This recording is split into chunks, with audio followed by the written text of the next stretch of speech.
Hello friends, welcome to crazy GK trick. Daily current affair session में मैं आप सभी का बहुत बहुत स्वागत करता हूं।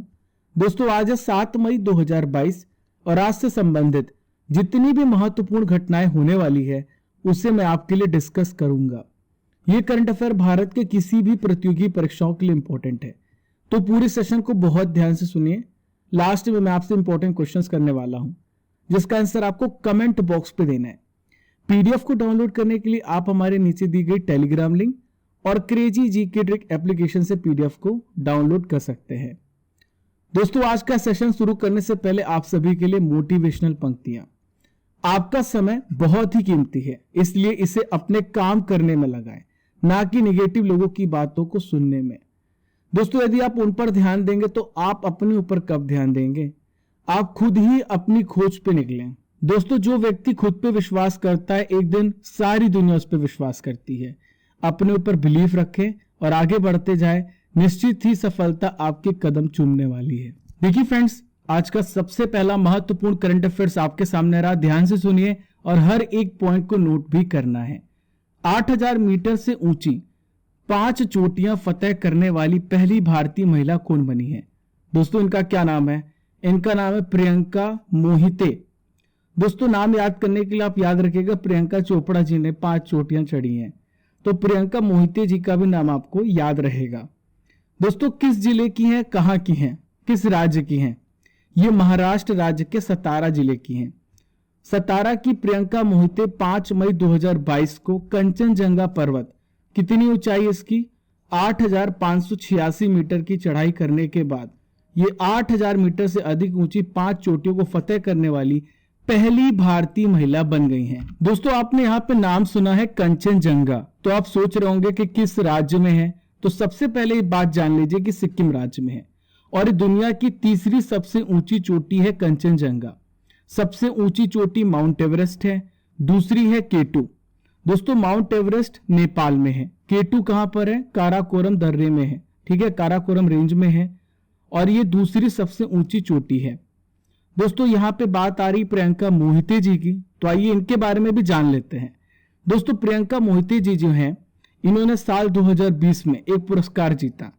इस पुरस्कार का नाम है तेंजिंग नार्गे एडवेंचर पुरस्कार से इन्हें सम्मानित किया जा चुका है। दोस्तों, आइए मैं आपको एक एक करके समझा देता हूं कि 5 चोटियों को इन्होंने फतेह किया है, तो कौन कौन सी चोटियां हैं। अप्रैल 2021 में माउंट अन्नपूर्णा, जिसकी ऊंचाई 8091 मीटर है, इस चोटी को फतेह किया है, जो दुनिया की 10वीं सबसे ऊंची चोटी है। पर्वतारोही बन गई हैं। प्रियंका दुनिया की सबसे ऊंची चोटी माउंट एवरेस्ट को, माउंट लहोत्स को, माउंट मकालू को और माउंट किलिमिंजारो को, इन सभी चोटियों की चढ़ाई कर चुकी हैं। देखिए फ्रेंड्स, सेकंड महत्वपूर्ण करंट अफेयर्स आपके सामने रहा। ये गोली वाला प्रश्न है दोस्तों, ध्यान से सुनिएगा और हर एक पॉइंट को नोट भी करना है, ठीक है। तो देखिए, हाल ही में T20 क्रिकेट में सबसे अधिक अर्धशतक लगाने वाले खिलाड़ी कौन बन गए हैं? Who has become the player to score the most 50s in T20 cricket? दोस्तों, इनका क्या नाम है? इनका नाम है डेविड वार्नर। क्या नाम है इनका? David Warner. इन्होंने T20 में 89 50s मारी हैं, 89 अर्धशतक लगाए हैं और ये पहले खिलाड़ी बन गए हैं। किस देश के खिलाड़ी हैं? ऑस्ट्रेलिया के खिलाड़ी हैं। हाल ही में इन्होंने क्रिस गेल को पीछे कर दिया है, जिन्होंने 88 50 लगाई हैं। देखिए, क्रिस गेल के बाद किसका नंबर आता है? तो भारत के स्टार बल्लेबाज, रन मशीन विराट कोहली का। T20 में सबसे ज्यादा अर्धशतक लगाने का रिकॉर्ड विराट कोहली के नाम है, जिन्होंने 76 50s लगाई हैं। कितनी? 76। अब आइए फ्रेंड्स, जान लेते हैं आईपीएल के बारे में, कुछ महत्वपूर्ण बिंदुओं के बारे में जान लेते हैं। तो दोस्तों, आईपीएल में ऑस्ट्रेलिया के जो डेविड वार्नर हैं, किस टीम के लिए खेलते हैं? तो ये दिल्ली कैपिटल्स के लिए खेलते हैं। दोस्तों, आईपीएल में सबसे ज्यादा रन किसने बनाए? तो विराट कोहली ने 6499।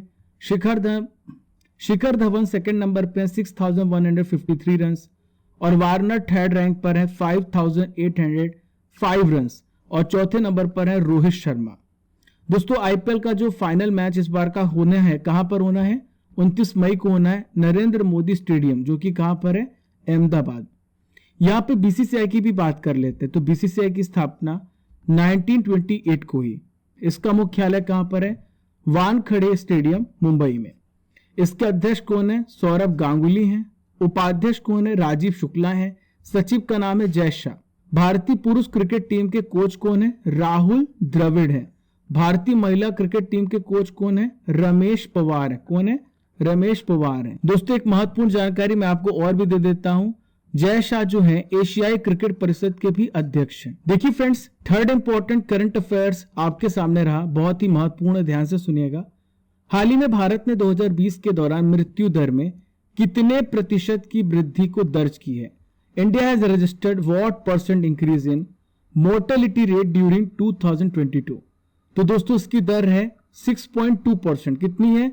6.2%। दोस्तों हाल ही में केंद्र सरकार ने जन्म और मृत्यु रिपोर्ट के आधार पर नागरिक पंजीकरण प्रणाली सिटीजन्स रजिस्ट्रेशन सिस्टम रिपोर्ट 2020 की जारी की है। दोस्तों जन्मों की संख्या में हम यहां पर देख रहे हैं कि जन्मों की संख्या घटी है। 2019 में ये 2.48 करोड़ थी, जो घट करके 2.42 करोड़ हो गई है, जिसमें लगभग 2.40% की हमें कमी देखने को मिली है। दोस्तों दर्ज मौतों के मामले में यह संख्या बढ़ते हुए देखने को मिल रही है। 2019 में जहां पर 76.4 लाख मृत्यु हुई थी, ये 81.2 लाख हो गई है, जिसमें 6.2% का हमें वृद्धि देखने को मिल रहा है। दोस्तों आइए इस रिपोर्ट का और भी पोस्टमार्टम करते हैं। दोस्तों देखिएगा, समझिएगा हर एक पॉइंट को। जितनी भी रजिस्टर्ड डेथ है उसमें पुरुषों की संख्या ज्यादा है, पर मैं आप पुरुषों से कहूंगा कि बिल्कुल डरिए मत, ठीक है। तो पुरुषों की संख्या 60.2% है, वहीं पे महिलाओं की परसेंटेज 39.8% है। दोस्तों इस पे सबसे ऊपर आता है महाराष्ट्र, फिर बिहार, फिर गुजरात। इस सीरीज को आप देख लीजिएगा और इनको समझ लीजिएगा। दोस्तों जो CRS है यानी कि सिटीजन रजिस्ट्रेशन सिस्टम है, ये क्या करता है? जन्म, मृत्यु और मृत जन्म को रिकॉर्ड करने की एक प्रकार की सिस्टम है। मैं आपकी जानकारी के लिए बता दूं, जो प्रश्न आपसे पूछा जा सकता है, जन्म और मृत्यु का जो पंजीकरण है, ये पंजीकरण अधिनियम RBD 1969 के द्वारा किया जाता है। चलिए फ्रेंड, चलते धमाकेदार प्रश्न की ओर, ध्यान से सुनिएगा। हाल ही में इसरो किस वर्ष शुक्रयान 1 भेजने की तैयारी कर रहा है? In which year ISRO will send Shukrayaan first? तो दोस्तों शुक्रयान को 2024 में भेजा जाएगा। कब? 2024 में। दोस्तों ये जानकारी इसरो ने 4 मई को दी है कि देश के पास शुक्र पर मिशन भेजने की कैपेसिटी है। भारत क्या करेगा? दिसंबर 2024 में शुक्र ग्रह के स्टडी के लिए शुक्रयान फर्स्ट भेजेगा। दोस्तों जो शुक्र ग्रह है सौर मंडल के सबसे गर्म ग्रह में आता है, और यह जो यान है इसकी परिक्रमा करते हुए इसका स्टडी करेगा। देखिए इसरो के अध्यक्ष कौन है प्रेजेंट में? तो इसरो के अध्यक्ष S सोमनाथ। इसरो की स्थापना कब हुई है? 1969 को। कब हुई है? 1969 को। तो दोस्तों उन्होंने ये बताया कि मिशन की जो प्रोजेक्ट रिपोर्ट है वो बन गई है और इसके लिए जरूरी फंड जुटा लिए गए हैं। दोस्तों इसके पहले जानकारी दी थी 2017 में कि शुक्रयान जैसे मिशन को भेजा जाएगा। अब इसकी तैयारी भी हो चुकी है। अब सवाल ये उठता है कि 2024 में ही क्यों भेजा जाएगा? तो सिंपल भाषा में मैं आपको समझा देता हूं। देखिए पृथ्वी से शुक्र औसतन 4.10 करोड़ किलोमीटर दूर है, और यह दूरी सूर्य की परिक्रमा में बढ़ती घटती भी रहती है। दिसंबर 2024 में ऐसा होगा कि शुक्र जो है धरती के पास आ जाएगा। इससे अंतरिक्ष यान के लिए सबसे छोटा परिक्रमा पथ तय करना होगा। दोस्तों अगर ऐसा नहीं होता है, अगर हम 2024 में सफल नहीं होते हैं, तो अगला मौका हमें 2031 में मिलेगा। अब आइए जान लेते हैं दोस्तों कि वीनस में क्या क्या स्टडी की जाएगी, किन किन चीजों पर एक्सपेरिमेंट करेगा इसरो। सबसे पहले सतह की जांच करेगा, जितने यहाँ पे ज्वालामुखी हैं, एक्टिव वॉल्केनोज हैं, उसका पता लगाएगा। वहां पे जो लावा बहता है उसकी जानकारी जुटाएगा। सतह के जो नीचे हिस्से हैं उनकी परतों का जांच भी करेगा। दोस्तों वीनस का जो आकार है, वीनस का जो स्ट्रक्चर है, एक्सटर्नल और इंटरनल, आंतरिक और बाहरी, इन दोनों के स्ट्रक्चर का अध्ययन करेगा।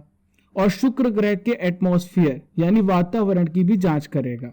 दोस्तों यहाँ पे शुक्र की बात आ रही है, तो आइए शुक्र के बारे में सभी महत्वपूर्ण जानकारी को जान लेते हैं जो एग्जाम की दृष्टि से महत्वपूर्ण है। यह पृथ्वी का सबसे नजदीक ग्रह, सबसे पहला फैक्ट याद रखिएगा। सबसे चमकीला ग्रह है और सबसे गर्म ग्रह है। इसे पृथ्वी की बहन कहा जाता है। सांझ का तारा और भोर का तारा कहा जाता है, क्योंकि अगर आपने कभी देखा होगा, मैंने तो ऑब्जर्व किया था कि शाम में पश्चिम दिशा में तथा सुबह पूर्व दिशा में आकाश में आपको दिखाई देता होगा। और दोस्तों ये जो दिखाई देता है ये वीनस ही है। दोस्तों एक महत्वपूर्ण जानकारी, यह क्लॉकवाइज चक्कर लगाता है, ठीक है। पृथ्वी की इसे बहन कहा जाता है, जैसा कि मैंने आपको बता दिया। और दोस्तों ये ऐसा ग्रह है जिसका कोई भी सैटेलाइट नहीं है, उपग्रह नहीं है। दोस्तों उपग्रह की परिभाषा क्या है? जो ग्रह के चक्कर लगाते हैं उसे हम उपग्रह कहते हैं। दो प्रकार के उपग्रह होते हैं, एक कृत्रिम होता है और एक प्राकृतिक होता है। दोस्तों नॉलेज का तड़का आपके सामने है, ठीक है। इसमें सारे मसाले हैं, यानी आज का जो सबसे पहला आप प्रमुख पुस्तकें और उनके लेखक के बारे में जानेंगे। तो ये हमारी काजू कतली सबसे पहले आपके सामने है। विष्णु शर्मा ने कौन सी पुस्तक लिखी है? पंचतंत्र। हमारा बचपन भी इसमें काफी बीता है, बहुत सारे सीरियल पंचतंत्र पर आधारित होते थे। शाहनामा किसने लिखी है? फिरदौसी ने। बाण भट्ट ने क्या लिखा है? कादम्बरी। राज तरंगिणी कल्हड़ ने लिखी है। चाणक्य ने अर्थशास्त्र लिखी है, वेरी वेरी इंपॉर्टेंट बुक, बहुत ही महत्वपूर्ण पुस्तक है जो कि मगध साम्राज्य के बारे में बताता है। जयदेव ने गीत गोविंद लिखी है। किताब उल हिंद अल बरूनी ने लिखी है। देखिए नेक्स्ट है मैथिली शरण गुप्त ने लिखी है भारत भारती। लास्ट में है महादेवी वर्मा के द्वारा लिखित यामा। चलिए फ्रेंड्स चलते हैं फिफ्थ इंपॉर्टेंट करंट अफेयर्स की ओर। ध्यान से सुनिए, हर एक पॉइंट को नोट कीजिए, आपके भविष्य का सवाल है दोस्तों। माता पिता को याद करते हुए हर एक चीज का अनुभव करिए। कान फिल्म फेस्टिवल किस देश को कंट्री ऑफ ऑनर से चुना गया है? तो दोस्तों प्राउड करने वाली बात है, हमारे भारत देश को कंट्री ऑफ ऑनर चुना गया है। ये फेस्टिवल कब से कब तक चलेगा? 17 मई से लेकर 28 मई तक। मैंने आपको बताया था कि इस साल दीपिका पादुकोण को कान फिल्म फेस्टिवल में जूरी के तौर पर चुना गया है। मैंने आपको कुछ दिन पहले ही करंट अफेयर्स के बारे में बताया था। मैंने आपको करंट अफेयर्स में ये आपको बताया था। दोस्तों पहली बार है जब फेस्टिवल में ऑनर ऑफ कंट्री किया जा रहा है। अब आइए कान फिल्म फेस्टिवल के बारे में महत्वपूर्ण जानकारियों को इकट्ठा कर लेते हैं, क्योंकि एग्जाम में पूछा जा सकता है। सबसे पहले जानते हैं कि इसकी स्थापना कब हुई? 20 सितंबर 1946 को, ठीक है। और 1946 को यूनेस्को की भी स्थापना हुई है। कांस कहां पर है? कांस फ्रांस में है। कहां पर है? कांस कहां पर है? फ्रांस में है। हर साल आयोजित होने वाला एक एनुअल फेस्टिवल है। यह दुनिया भर के डॉक्यूमेंट्री सहित सभी स्टाइल्स की नई फिल्मों को प्रदर्शित करता है। भारत की पहली आदिवासी स्वास्थ्य वेधशाला किस राज्य में खोली जाएगी? India's first tribal health observatory will be open in which state? तो दोस्तों हाल ही में ये ऑब्जर्वेटरी खोली जा रही है उड़ीसा में। कहां पर? उड़ीसा में। दोस्तों आदिवासी आबादी के स्वास्थ्य पर अपनी तरह की पहली स्वास्थ्य वेधशाला होगी। ये उड़ीसा में स्वास्थ्य सेवा प्रणाली का एनालिसिस करने में मदद करेगी। दोस्तों मो स्कूल अभियान की चेयरपर्सन कौन है? इनका नाम है सुष्मिता बागची। इन्होंने आदिवासी परिवार स्वास्थ्य सर्वेक्षण शुरू किया है और आदिवासी समुदाय के लिए यह पहली अपनी तरह का सर्वेक्षण होगा। उड़ीसा की मुख्यमंत्री की बात कर ले तो कौन है? नवीन पटनायक है। दोस्तों यहां पे मैं आपको बता देता हूं कुछ इंपॉर्टेंट जनजाति के बारे में। तो सबसे पहले बात कर लेते हैं भील जनजाति के बारे में। यह भारत की सबसे बड़ी जनजाति है। गोंड जनजाति भारत की दूसरी सबसे बड़ी जनजाति जो भारत के लगभग 13 राज्यों में निवास करती है। संथाल जनजाति भारत में पाई जाने वाली तीसरी सबसे बड़ी जनजाति है। मुख्य निवास क्षेत्र झारखंड है, बिहार, मध्य प्रदेश, पश्चिम बंगाल और असम राज्य है। अगला महत्वपूर्ण करंट अफेयर्स आपके सामने रहा। भारतीय वायुसेना के महानिदेशक निरीक्षण और सुरक्षा के रूप में हाल ही में किसने पदभार को ग्रहण किया है? इनका क्या नाम है? संजीव कपूर नाम है। दोस्तों यहाँ ऑप्शंस में लिखा मनोज पांडे। तो मनोज पांडे कौन बनाए गए? हाल ही में भारतीय थल सेना के 29वें सेना अध्यक्ष चुने गए हैं। मनोज मुकुंद नरवणे पहले 28 नंबर के भारतीय थल सेना के अध्यक्ष चुने गए थे। दोस्तों सूत्रों के मुताबिक इन्हें सीडीएस बनाया जा सकता है। एयर मार्शल संजीव कपूर जो है वायुसेना पदक और अति विशिष्ट सेवा पदक नियुक्ति से पहले ये कहां पर थे? नेशनल डिफेंस एकेडमी के कमांडेंट थे। 1985 में ट्रांसपोर्ट पायलट के रूप में ये भारतीय वायुसेना की फ्लाइंग ब्रांच में कमीशन किए गए थे। देखिए अगला हेलीकॉप्टर प्रश्न आपके सामने है। रॉनी ओ सुलिवन ने कितनी बार विश्व स्नूकर का खिताब जीता है? How many times has Ronnie O'Sullivan won the world snooker title? तो दोस्तों इन्होंने 7 बार इस टाइटल को अपने नाम किया है। अब आइए और भी इंपॉर्टेंट डिटेल्स को समझ लेते हैं। सबसे पहले ये जान लीजिए किस देश के खिलाड़ी है। इंग्लैंड के खिलाड़ी हैं। इन्होंने जूड ट्रम्प को हराकर विश्व स्नूकर का खिताब जीत लिया है। दोस्तों रॉनी ने 2001, 2004, 2008, 12, 13 और 20 अब 2022 में 7 बार विश्व खिताब जीता है और पूरे करियर में 39 खिताब जीते हैं। दोस्तों इन्होंने स्टीफन हेनरी के रिकॉर्ड की बराबरी कर ली है, जिन्होंने 7 बार विश्व खिताब जीता है। ओसुलिवान की बात करें तो 46 साल की उम्र में विश्व चैंपियनशिप के सबसे उम्र दराज ये फाइनलिस्ट है। ठीक है, याद रहेगा आपको। दोस्तों यहाँ पे बात कर लेते हैं विश्व स्नूकर चैंपियनशिप की। किसकी? विश्व स्नूकर चैंपियनशिप की। तो 1927 में स्थापित किया गया एक वार्षिक स्नूकर टूर्नामेंट है। इंग्लैंड के शेफील्ड में क्रूसिबल थिएटर में खेला जाता है। 1969 में एक नॉकआउट टूर्नामेंट बन गया।